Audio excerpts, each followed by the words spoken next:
Hello, this is your host Bob Cornelier, and welcome to On This Day in Brattleboro Vermont's History. Today's topic will be the Grange Building fire of 1914.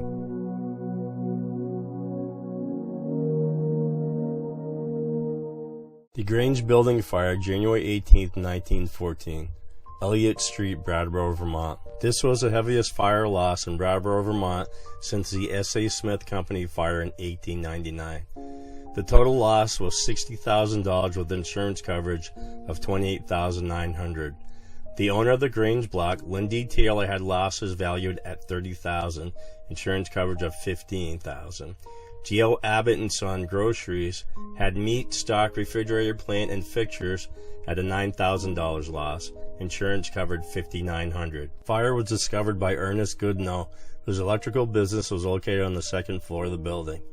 He was passing by shortly after 5:30 p.m. when he noticed fire in the board partition separating the cellars of the stores. He ran to the fire department headquarters just east of the Grange Building. An alarm was sounded from the fire alarm box 32 on the fire station.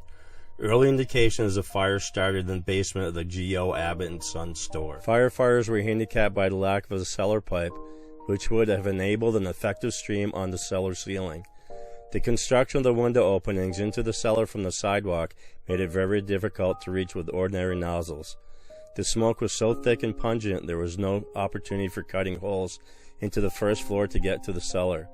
The firefighters fought for 2 hours to keep the fire in the basement, but the fire eventually worked its way into partitions and began to show in the Vermont Wheel Club and other rooms on the second floor. This spelled doom for the building.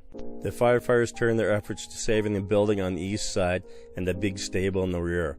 Horses, vehicles, and harness were moved out to safer quarters. 3 streams from the overhanging roof on the front of the white stable were effective in preventing the flames from leaping the narrow gap between the Grange Building and the stable. Several firemen were injured during the fire due to the slippery conditions of the street, alleyway, and ladders. It was feared the walls of the Grange Building would fall and spread the flames to the tinderboxes in close proximity.